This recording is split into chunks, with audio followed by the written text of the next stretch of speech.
اللهم رب شهر رمضان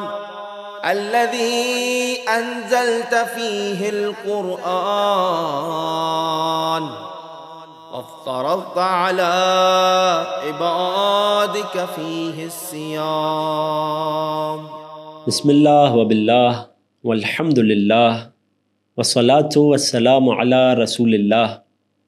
وعلی آلہ آل اللہ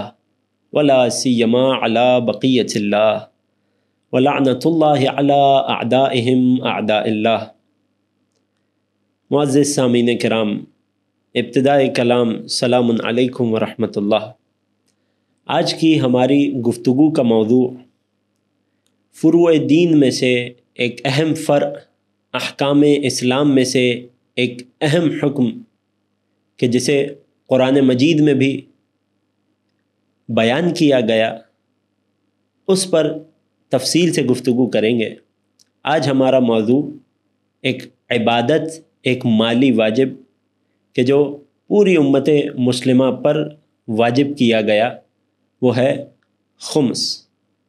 آج کی گفتگو میں ہم خمس کی وجوب امامیہ اثنا عشریہ میں یعنی ہم میں اور عالم اسلام کے باقی فرقوں میں اس خمس کے حوالے سے کیا فرق ہے اور کون حق پر ہے، اس جہت سے بھی بات کریں گے۔ اس کے علاوہ ائمہ طاہرین کی نگاہ میں خمس کی کیا اہمیت ہے، اس پر بھی انشاءاللہ کلام ائمہ اور روایات اہل بیت سے ہم کچھ عرائض آپ کی خدمت میں پیش کریں گے۔ واقعہ یوں ہے کہ جب مسلمانوں نے دین اسلام کی سب سے پہلی جنگ، سب سے پہلا غزوہ بدر میں فتح حاصل کی، اور اس فتح کے نتیجے میں ان کے حصے میں مال غنیمت آیا، تو اب اصحاب رسول میں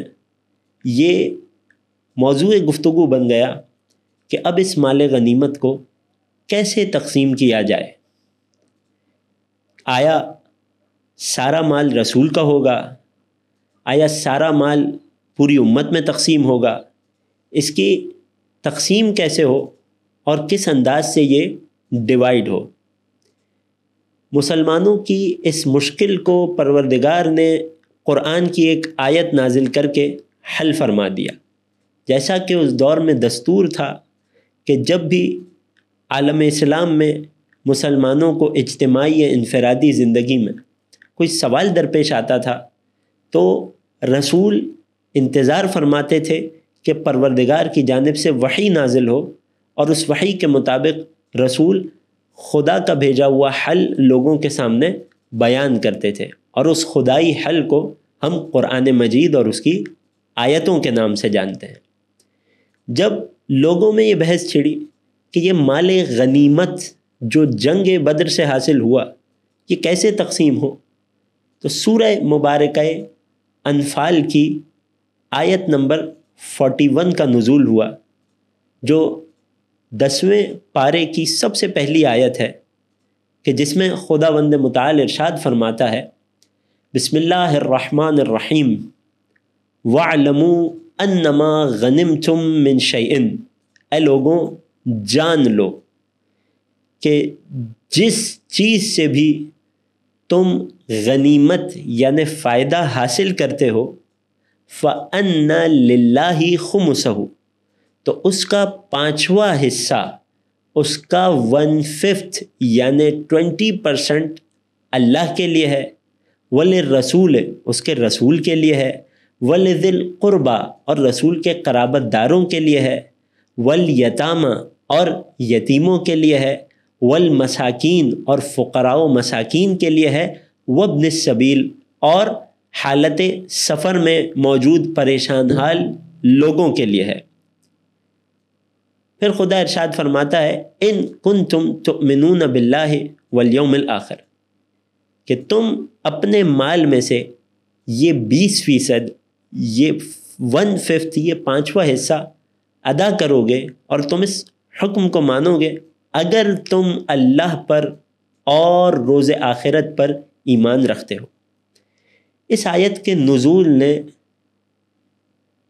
خمس کے یعنی انسان کے حاصل شدہ مال کے 1/5 اور 20% کو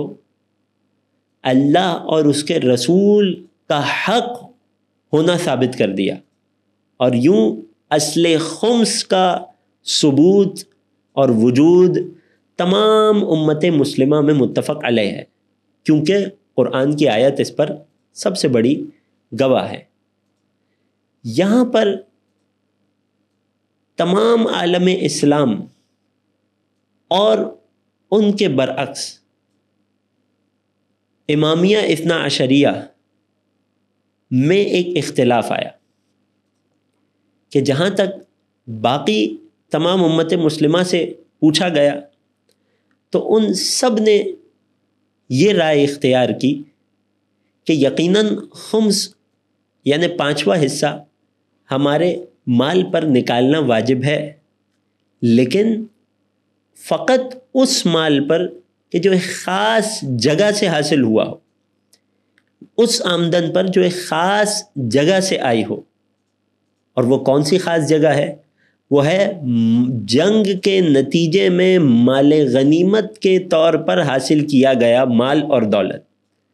کہ فقط یہی وہ مال ہے کہ جسے ہم اردو زبان میں بھی مال غنیمت کہتے ہیں، جو جنگ سے حاصل ہوتا ہے، فقط یہی وہ مال ہے کہ جس پر خمس یعنی 5واں حصہ اللہ اور اس کے رسول کا حق ہے۔ اس کے علاوہ اگر انسان کہیں اور سے کوئی آمدنی کماتا ہے تو اس پر خمس کا اطلاق اور وجوب نہیں آتا۔ جب ان افراد سے اس رائے پر دلیل مانگی گئی تو انہوں نے دلیل یہ دی کہ آیت خمس کا شان نزول کیا ہے، آیت خمس کے نازل ہونے کا کانٹیکس کیا ہے۔ اور یہ بات ہم بھی بیان کر چکے کہ تمام مفسرین اسلام اس بات پر متفق ہیں کہ آیت خمس اس وقت نازل ہوئی کہ جب مسلمانان اپنے پہلے غزوہ بدر سے فتح یاب ہو کر لوٹے تھے اور جنگ کا مال غنیمت لے کر لوٹے تھے۔ اس پر سب سے بڑا شاہد عمومی طور پر سورہ انفال کے جو جہاد اور اس سے متعلق احکام کو بیان کرتی ہے، اور بالخصوص اس آیت سے پچھلی آیت یعنی سورہ انفال کی 40ویں آیت کہ جس میں بھی جہاد کا تذکرہ چل رہا ہے، اور اسی تسلسل میں یہ آیت بھی آتی ہے۔ تو لہٰذا چونکہ یہ آیت جنگ کے معاملات میں نازل ہوئی، لہٰذا اس آیت میں مال پر جو 5واں حصہ اللہ اور اس کے رسول کا حق قرار دیا گیا، عالم اسلام کے مفسرین اور فقہا نے کہا کہ لہٰذا یہ مال فقط جنگ سے حاصل کیا گیا مال غنیمت ہوگا، جبکہ اس کے مقابلے میں فقہائے امامیہ اثنا عشریہ نے یہ قول اپنایا کہ اگرچہ یہ آیت اور اس کا شان نزول، اس کا کانٹیکسٹ جنگ کے حوالے سے ہے، اور ایک جنگ کے بعد یہ آیت نازل ہوئی، اور اس وقت جو مال مسلمانوں کو حاصل ہوا تھا وہ مال غنیمت تھا، وہ مال تجارت نہیں تھا، لیکن اس کے باوجود آیت ہر قسم کے مالی فائدے کو اپنے اندر شامل کر کے رکھتی ہے۔ اس پر فقہاء امامیہ یعنی مذہب حقہ کے پاس سب سے بڑی دلیل یہ تھی کہ اس آیت میں جو لفظ استعمال ہوا ہے، جس پر خمس واجب ہوا ہے، وہ لفظ ہے غنمتم اور من شیئن، وَعْلَمُوا أَنَّمَا غَنِمْتُم مِّن شَيْءٍ، کہ لوگوں جان لو کہ جب تم غنمتم یعنی فائدہ حاصل کرتے ہو، مالی فائدہ حاصل کرتے ہو، من شیئن یعنی کسی بھی چیز سے، لہٰذا آیت کا لفظ جنگ کے مال غنیمت سے مختص نہیں ہے۔ نمبر 1۔ نمبر 2 یہ کہ عربی زبان میں لفظ غنمہ کہ جس سے یہ غنمتم کا صیغہ ڈرائیو ہوا،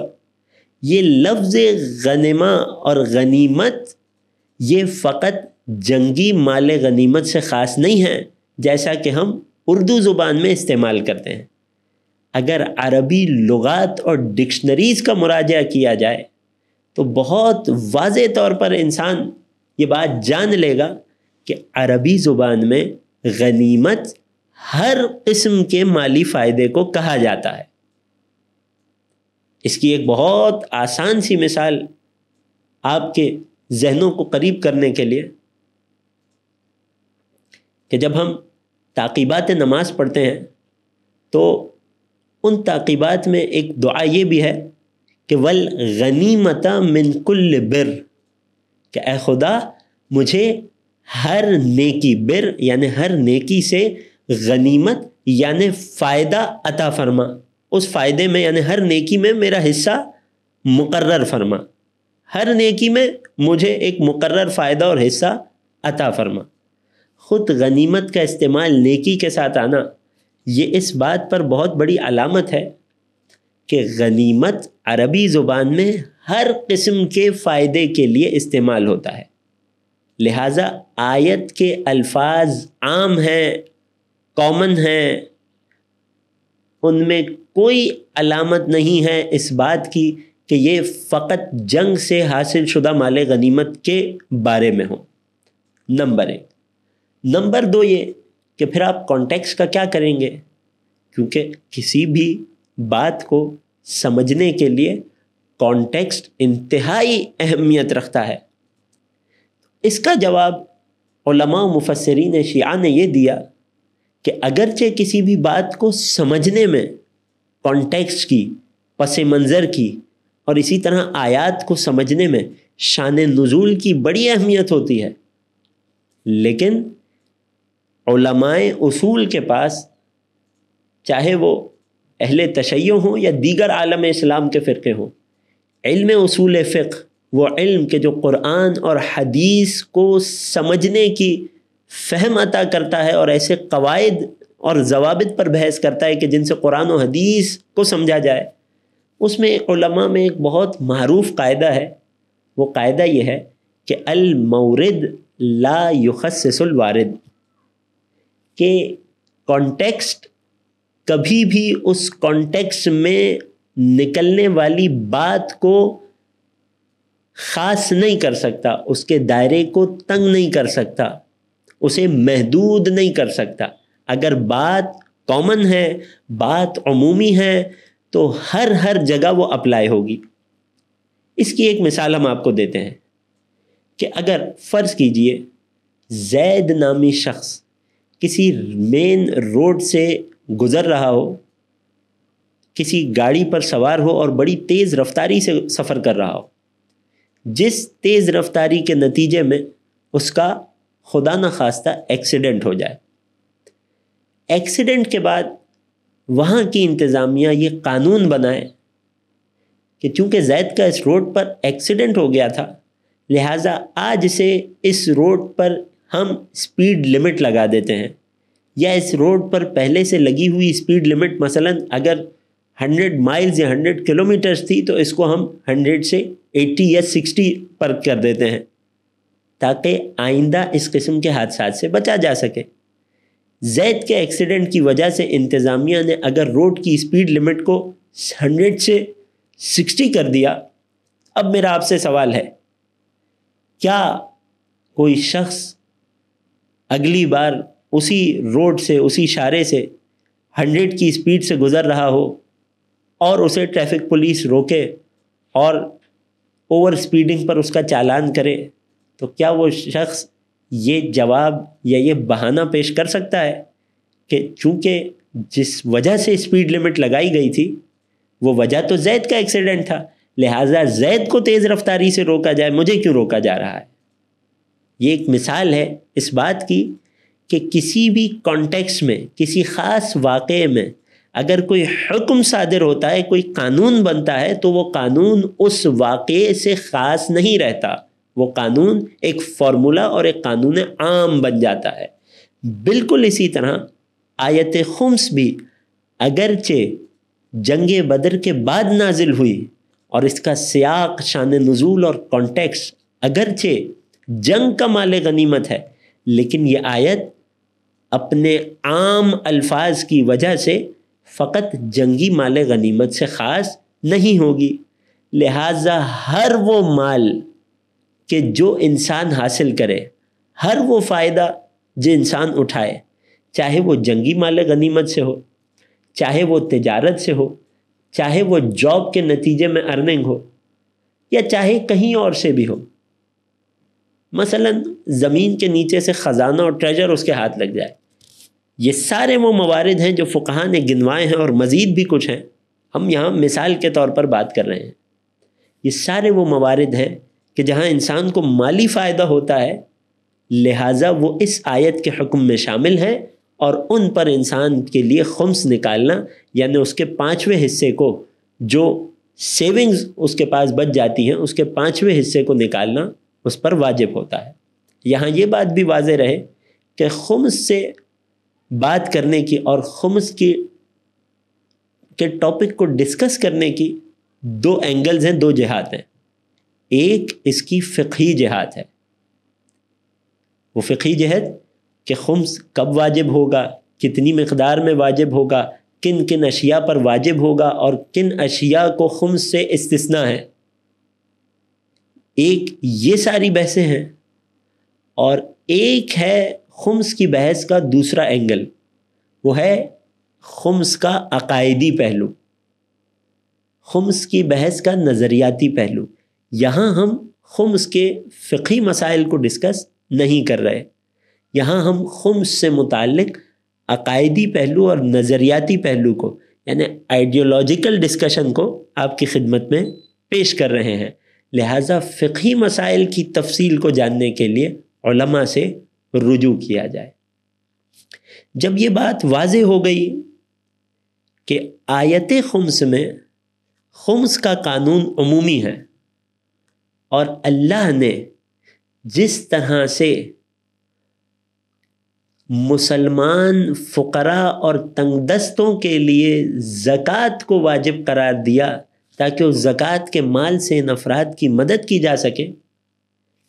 اسی زکوٰۃ سے پروردگار عالم نے سادات کو بے نیاز رکھا، اور سادات اس زکوٰۃ سے فائدہ نہیں اٹھا سکتے۔ لہٰذا اب رسول اور آل رسول کی ضروریات اور حاجات کو پورا کرنے کے لیے زکوٰۃ جیسے عظیم مالی واجب اور عبادت کے مقابلے میں پروردگار عالم نے خمس کو واجب کیا، اور ہمارے پاس روایات ائمہ ہیں جو اس بات پر دلالت کرتی ہیں کہ جب اللہ نے زکوٰۃ کو فرض کیا تو یوں ارشاد فرمایا کہ انما الصدقات للفقراء والمساکین والعاملین علیہا والمؤلفۃ قلوبہم والسائلین وفی الرقاب، پوری آیت زکوٰۃ کے جس میں زکوٰۃ کے مستحقین کو گنوایا گیا۔ تو جب زکوٰۃ کو واجب کیا گیا تو ارشاد ہوا کہ یہ جو صدقے کا مال ہے یہ تنگ دستوں کے لیے ہے، یہ مانگنے والوں کے لیے ہے، یہ غلاموں کے لیے ہے، یہ مسافروں کے لیے ہے۔ لیکن اس کے مقابلے میں جب اللہ نے خمس کو واجب کیا تو اپنے رسول اور ان کی آل کا اکرام اور احترام کرتے ہوئے جب اللہ نے خمس کے مستحقین کو بیان کیا تو سب سے پہلے اپنی ذات کو رکھ دیا، کہ فرمایا فَأَنَّ لِلَّهِ خُمُسَهُ، کہ خمس اللہ کے لیے ہے، پھر اس کے رسول اور رسول کے قرابت داروں اور مساکین و یتامہ کے لیے ہے۔ یہ اللہ نے اس آیت میں سب سے پہلا حقدار اپنی ذات وحدہ لا شریک کو قرار دے کر لوگوں کے ذہنوں میں سے اس تصور کو ہٹا دیا کہ جس طرح زکوٰۃ انسان کے مال کا بچا کچا حصہ ہوتا ہے کہ جس کے نکالنے پر ہمارے پاس روایات موجود ہیں کہ یہ انسان کے مال کا میل ہے کہ اگر یہ نہ نکالے تو انسان کا مال صاف نہیں ہوتا، لہٰذا اپنے مال کو صاف کرنے کے لیے انسان مال زکوٰۃ کو اپنے مال سے الگ کرتا ہے۔ اس کے برعکس جب مال خمس ادا کیا جائے اور رسول اور آل رسول کی خدمت میں ان کے حق کو پیش کیا جائے تو اب خبردار کوئی گمان نہ کرے کہ یہ بھی مال کا میل ہے، یا جس طرح سے وہ صدقہ تھا اس طرح سے یہ بھی صدقہ ہے، بلکہ اب یہاں وصول کرنے والی سب سے پہلی ذات خود اللہ کی ذات ہے، کہ جس کی بارگاہ میں صدقہ نہیں بلکہ ہدیہ پیش کیا جاتا ہے، تحقیر نہیں بلکہ تعظیم کے ساتھ پیش کیا جاتا ہے۔ یوں پروردگار نے اپنے نبی اور ان کی آل اور سادات عظام کی عزت اور وقار کو مزید بلند کر دیا، اپنی ذات کو خمس کا سب سے پہلا حقدار قرار دے کر۔ یہ تھی قرآنی بحث۔ اب آئیے ائمہ طاہرین کی روایات سے خمس کی اہمیت کو جانتے ہیں۔ ہمارے پاس اس باب میں کثیر تعداد میں روایات ہیں جو اس بات پر دلالت کرتی ہیں کہ خمس نامی مالی واجب کس قدر اہم ہے اور ائمہ نے اس کے حوالے سے کس قدر تاکید کی ہے۔ آئیے مثال کے طور پر ہمارے 8ویں امام ثامن الائمہ امام علی ابن موسیٰ رضا علیہ السلام کی ایک حدیث آپ کی خدمت میں پیش کرتے ہیں۔ میرے آقا و مولا اپنے اصحاب کو خمس کے حوالے سے مخاطب کر کے فرماتے ہیں کہ ائمہ کے لیے یہ مال کتنا اہم ہے کہ جسے پروردگار نے مؤمنین پر واجب قرار دیا ہے۔ امام فرماتے ہیں وَإِنَّ الْخُمْسَ عَوْنُنَا عَلَى دِينِنَا، یہ جو مال خمس اللہ نے ہمارے لیے تم پر واجب قرار دیا ہے، یہ ہمارے دین کے معاملات میں ہمارا مددگار بنتا ہے۔ وَعَلَىٰ عَيَالَاتِنَا، ہماری آل اولاد اور نسلوں کو پالنے میں ہمارا مددگار بنتا ہے۔ وَعَلَىٰ مُوَالِينَا، اور نہ صرف ہمارے خانوادے ہمارے گھر والوں کو بلکہ ہمارے چاہنے والوں کی مدد کرنے میں بھی مال خمس ہمارے کام آتا ہے۔ ائمہ کے کرم کے سخاوت کے یہ جو قصے معروف ہیں، ایک بڑی تعداد، ایک شخص امام کے پاس آیا چاہنے والا، مولا تنگ دست ہوں، مولا محتاج ہوں، مولا ناچار ہوں، مولا مقروض ہوں۔ مولا نے ایک پوٹلی اٹھائی درہم و دینار کی اور چاہنے والے کی مدد کر دی۔ ایک شاعر آیا، آل محمد کی شان میں شعر کہا یا ائمہ کے سامنے ان کے جد کا مرثیہ پڑھا، امام نے مال اسے دے دیا تاکہ اس کی ضرورت پوری ہو جائے۔ بعض اوقات تو چاہنے والا فقط آیا، شرمسار بیٹھا ہے، ہمت نہیں ہو رہی، ہمت نہیں کر پا رہا کہ امام کے سامنے اپنی حاجت کو پیش کرے۔ امام دلوں کا حال جانتے، امام نے مال اٹھایا اور اسے دے دیا، اور اس نے دیکھا کہ ایگزیکٹ اتنا تھا کہ جس سے اس کی ساری ضرورتیں پوری ہو جائیں اور یہ کسی بھی اعتبار سے ضرورت مند نہ رہے۔ تو امام کو بھی مال خرچ کرنے کے لیے یہ مال مددگار بنتا تھا۔ یقیناً اس میں کوئی شک نہیں ہے کہ ائمہ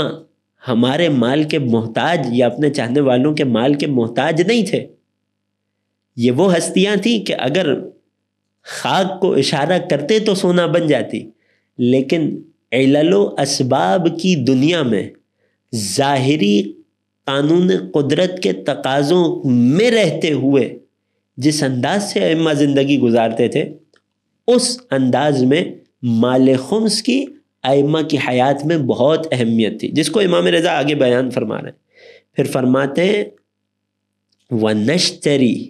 وَمَا نَبْذُلُهُ وَنَشْتَرِي مِنْ أَعْرَاضِنَا مِمَّنْ نَخَافُ سَطْوَتَهُ، کہ بعض اوقات ایسے موارد آتے ہیں انسان کی زندگی میں،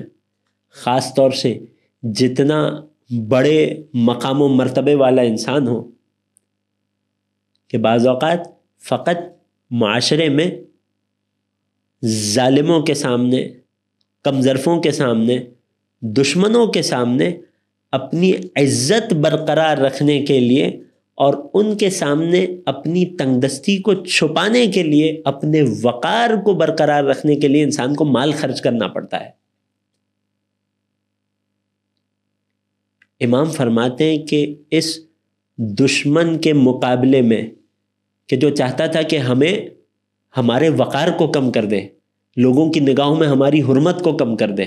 ہمیں غریب، لاچار اور مجبور دکھائے، اس کے سامنے، اس کے مقابلے میں بھی اپنے وقار کو برقرار رکھنے کے لیے یہ خمس ہمارے لیے بہترین مددگار بنتا ہے۔ پھر امام فرماتے ہیں فلا تزووہ عنا، خبردار اس خمس کے مال کو جو تم پر ہمارا واجب ہے اسے ہم سے روکنا نہیں، اس کی اور ہماری راہ میں رکاوٹ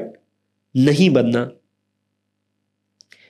ولا تخرجوا انفسکم ولا تحرموا انفسکم دعاءنا، اور خبردار خود کو خمس کی ادائیگی سے محروم کر کر کوئی یہ گمان نہ کرے کہ میں نے اپنا مال بچا لیا، یہ نہ دیکھے کہ کیا بچ گیا، یہ دیکھے کہ محروم کس چیز سے ہوا۔ امام فرماتے ہیں خبردار اس خمس کے مالی واجب کو ہم تک آنے سے رکاوٹ نہ بننا،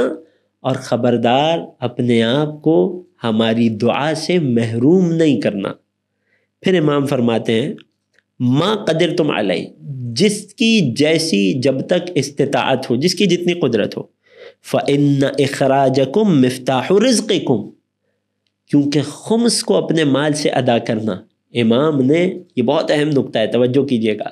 امام نے ہم سے ہماری آمدن کا 5واں حصہ نہیں مانگا، ہماری آمدن کا، انکم کا 20% نہیں مانگا، بلکہ خدا نے جو خمس واجب کیا وہ آمدن اور انکم آ جانے کے بعد انسان کے سال بھر کے اخراجات، سارے ایکسپنسز کو نکال دینے کے بعد جو ایکسٹرا بچ جاتا ہے، جو سیونگ بچ جاتی ہے، اس سیونگز کا 20% اللہ نے واجب کیا رسول اور آل رسول کے لیے۔ ذرا سوچئے کتنی بدبختی ہو کہ اگر انسان اس حق کو بھی ادا نہ کر سکے رسول، ائمہ اور سادات کے۔ امام فرماتے ہیں اس خمس کو نکالنا، یہ جو تم اپنی آمدن کا نہیں، اپنی سیونگز کا 20% نکال رہے ہو، یہ نکالنا تمہیں بظاہر لگے گا کہ تمہارے سیونگز میں 20% کی کمی آ گئی، لیکن خدا کیسے غیبی اسباب پیدا کرے گا اور اس 20% کے نتیجے میں کس طرح سے تمہیں یہ 20% 700 گنا ہو کر ملے گا، اور خدا جس پر چاہے اس سے بھی زیادہ فضل کرے۔ امام فرماتے ہیں یہ خمس کو ادا کرنا، مومنین توجہ کریں، امام رضا کی نگاہ میں خمس کی ادائیگی کیا ہے؟ فَإِنَّ إِخْرَاجَهُ مِفْتَاحُ رِزْقِكُمْ، یہ تمہارے رزق کی کنجی ہے، یہ تمہارے رزق کی چابی ہے، یہ تمہاری مشکلات کے حل کی ہے، لہٰذا خود کو اس عبادت سے محروم نہیں کرنا۔ اور اگر کسی کو صحیح معنوں میں اس حدیث کی حقیقت اور واقعیت کو جاننا ہو، یقین جانیے کتنے ہی ایسے واقعات ہیں، ان افراد سے پوچھئے کہ جو زندگی میں باقاعدگی سے رسول اور آل رسول کا حق ادا کرتے ہیں، جو باقاعدگی سے خمس کی عبادت انجام دیتے ہیں، ان سے پوچھئے، وہ آپ کو بتائیں گے کہ اس خمس کو ادا کرنے میں پروردگار نے کس قدر برکت کو رکھا ہے۔ پھر امام فرماتے ہیں وَتَمْحِيصٌ لِذُنُوبِكُمْ، فقط رزق میں برکت نہیں ہے، رزق کی چابی نہیں ہے، بلکہ تمہارے گناہوں کا کفارہ بھی ہے۔ اگرچہ بنیادی طور پر ایک مالی واجب تھا، دے تو انسان نے اپنا فرض پورا کیا، کسی پر احسان نہیں کیا، اور نہ دے تو حرام میں مبتلا ہوا، لیکن ایکسٹرا بینیفٹس کے طور پر ایک تو رزق میں برکت امام بتا رہے ہیں، اور دوسرا گناہوں کا کفارہ یہ خمس ادا کرنا بنتا ہے۔ کیونکہ در حقیقت انسان فقط اپنے مالی واجب کو پورا نہیں کر رہا، بلکہ رسول اور آل رسول سے تعلق کے ایک حق کو ادا کر رہا ہے، ان سے اپنی نسبت کے جڑے ہونے کا ایک فرض نبھا رہا ہے، اور ہر وہ کام کہ جس میں رسول اور آل رسول سے قربت کا، وصلت کا حق ادا کیا جائے، وہ بہت عظیم عبادت بن جاتا ہے۔ پھر امام فرماتے ہیں فلا وما تمہدون لانفسکم لیوم فاقتکم، اور جو تم روز قیامت کے لیے تیاری کر رہے ہو، اس میں بھی یہ خمس کی ادائیگی تمہیں بہت مددگار ثابت ہوگی۔ پھر امام فرماتے ہیں یہ بہت اہم حصہ جو خمس نہیں دے رہا، جو اس مالی واجب کو ادا نہیں کر رہا، جو اس عبادت سے محروم ہے، جو امام کی دعا سے محروم ہے، امام فرماتے ہیں والمسلم من یف اللہ بما عہد الیہ، مسلمان وہ ہوتا ہے کہ جو اللہ سے کیے گئے عہد کو پورا کرتا ہے۔ قرآن میں اللہ فرماتا ہے وَأَوْفُوا بِالْعَهْدِ إِنَّ الْعَهْدَ كَانَ مَسْئُولًا، اپنے عہد کو، وعدوں کو پورا کرو، تمہارے سے عہد کا سوال کیا جائے گا۔ تو جب انسان نے اسلام اور اسلام کے احکام کو قبول کیا جن میں خمس کا واجب بھی ہے، تو اسے ادا نہ کرنا گویا خیانت کرنا ہے، لہٰذا اپنے وعدے کا پاس رکھو۔ پھر مولا فرماتے ہیں وَلَيْسَ الْمُسْلِمُ مَنْ أَجَابَ بِاللِّسَانِ وَخَالَفَ بِالْقَلْبِ، مسلمان وہ نہیں ہوتا جو زبانی جمع خرچ کرے، زبان سے اقرار کرے کہ میں اہل بیت سے صادر ہونے والی ہر بات کو تسلیم کرتا ہوں، اس پر عقیدہ رکھتا ہوں، اور دوسری جانب دل سے نافرمانی کرے، دل سے آمادہ نہ ہو اپنے مال کے، بچے ہوئے مال کے کچھ حصے کو اپنی ذات سے الگ کرنے کے لیے، اور مختلف قسم کے ہیلے بہانے بنا رہا ہو۔ ایک اور روایت میں امام علی ابن موسیٰ الرضا سے ہی یہ روایت، راوی کہتا ہے کہ خراسان سے، جو آج بلاد فارس، ایران اور اس کے اطراف کے علاقے، وہاں سے کچھ تجار مؤمنین، کچھ بزنس مین امام رضا علیہ السلام کی خدمت میں آئے، شاید مدینے کا واقعہ، کچھ لوگ امام رضا کی خدمت میں آئے اور امام سے آ کر عرض کرنے لگے فَسَأَلُوهُ وَيَجْعَلَهُمْ فِي حِلٍّ مِّنَ الْخُمْسِ، اور امام سے انہوں نے یہ تقاضا کیا کہ اے مولا، ہمارے مالی حالات اتنے اچھے نہیں ہیں، مارکیٹ کا برا حال ہے، جیسا کہ آج کل جب کسی سے پوچھا جائے بدقسمتی سے کہ کام کاج کیسا چل رہا ہے، تو عام طور پر ناشکری کے کلمات ملتے ہیں۔ شاید ان تاجروں نے بھی امام کے سامنے ایسی ہی باتیں کی۔ انسان بہترین کھا رہا ہے، بہترین پہن رہا ہے، بہترین سواری میں سفر کر رہا ہے، بہترین گھر اللہ نے اسے عطا کیا ہے، ساری ضروریات پوری ہو رہی ہیں، سارے شوق بھی پورے ہو رہے ہیں، مگر جب پوچھا جائے کام کاج کیسا چل رہا ہے، بس کیا بتائیں، مارکیٹ کا برا حال ہے، کام نہیں ہے، کاج نہیں ہے۔ ایسے ہی کچھ مزاج کے لوگ امام رضا کے پاس پہنچے، مولا ہم پر سے خمس کو ویو کر دیجئے، ہم پر سے خمس کو معاف کر دیجئے، خمس کو ہمارے لیے حلال کر دیجئے۔ امام رضا علیہ السلام فرماتے ہیں ما امحل ھذا، یہ کوئی معمولی بات نہیں ہے جو تم مجھ سے آ کر کہہ رہے ہو، تمحضون بالمودۃ بألسنتکم وتزوون عنا حقا جعلہ اللہ لنا وجعلنا لہ، تم فقط اپنی زبان سے ہماری مودت اور محبت کے دعوے دار ہو، زبان سے تو ہمارے بڑے عاشق بن رہے ہو، لیکن جو تمہارے مال میں ہمارا حق ہے اس سے تم ہمیں محروم رکھ رہے ہو، وہ حق کہ جو اللہ نے ہمارے لیے قرار دیا، تو فقط زبانی جمع خرچ کر رہے ہو۔ پھر امام فرماتے ہیں وَهُوَ الْخُمْسُ، وہ حق کیا ہے؟ وہ خمس ہے۔ پھر امام فرماتے ہیں 3 مرتبہ تکرار سے تاکید کر کے لا نجعل، ہم اسے تمہارے لیے حلال نہیں قرار دیں گے، لا نجعل، ہم اسے تمہارے لیے حلال نہیں قرار دیں گے، لا نجعل، ہم اسے تمہارے لیے حلال نہیں قرار دیں گے، لا نجعل لأحد منکم فی حل، تم میں سے کسی کے لیے بھی ہم خمس کو حلال نہیں قرار دیں گے۔ ایک اور روایت میں راوی نے امام سے پوچھا مولا اگر کوئی شخص آپ کے حق سے 1 درہم کھا جائے، اس زمانے کی مثال 1 درہم، اس کے لیے کیا ہوگا؟ فرمایا من اکل من مالنا درہما حراما، جو شخص ہمارے مال سے 1 درہم حرام کھائے، یعنی ہمارا حق ادا نہیں کیا اور اس مال کو استعمال کر گیا، ہمارے مال میں تصرف کیا، مولا فرماتے ہیں اس نے اپنے پیٹ کو جہنم کی آگ سے بھرا۔ یہ روایات ہمیں، یہ کلام آل رسول ہمیں خمس کی اہمیت بھی بتاتا ہے اور نہ دینے والے کا انجام بھی بتاتا ہے۔ یہاں آج کی گفتگو کو ہم روکیں گے ایک سوال پر کہ پھر ہم نے دوسری جانب وہ روایات بھی سنی ائمہ طاہرین سے، مثلا غیبت صغریٰ میں امام زمانہ عجل اللہ تعالی فرجہ شریف سے توقیع صادر ہونا کہ وَأَمَّا الْخُمْسُ کہ جہاں تک خمس کی بات ہے فقد ابیح لشیعتنا الی ظہور امرنا، کہ جہاں تک خمس کی بات ہے تو وہ تو ہمارے شیعوں کے لیے مباح کر دیا گیا ہے جب تک ہمارا ظہور نہ ہو جائے۔ کیوں؟ تاکہ ان کی غذا حلال ہو جائے اور ان کی ولادتیں پاک ہو جائیں۔ اس قسم کی اور بہت سی روایات ہم تک وہ بھی پہنچتی ہیں، کئی دفعہ میسیجز میں فارورڈ ہو کر اردو ترجموں کی صورت میں آتی ہیں کہ امام نے تو خمس کو شیعوں پر سے ویو کر دیا، امام نے شیعوں پر خمس کو حلال کر دیا، امام نے شیعوں کے لیے خمس کو مباح کر دیا۔ تو اس قسم کی روایات کا کیا مطلب ہے؟ انشاءاللہ کہ ہماری گفتگو کے اگلے حصے میں اس شبہے کہ ائمہ طاہرین نے شیعوں پر سے خمس نامی مالی واجب کو اٹھا لیا ہے، اور اس جیسے دیگر کچھ شبہات، مثلا کہ ہم اہل تشیع والعیاذ باللہ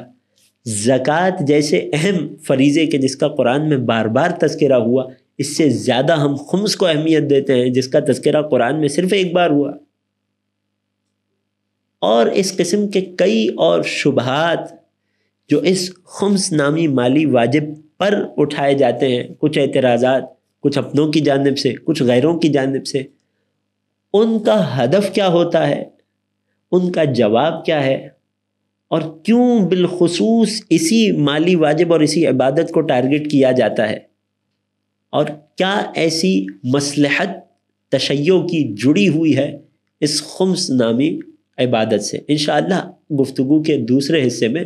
ان عرائض کو آپ کی خدمت میں پیش کیا جائے گا۔ وصلی اللہ علی محمد و اہل بیتہ الطیبین الطاہرین۔ رمضان الذي أنزلت فيه القرآن وافترضت على عبادك فيه الصيام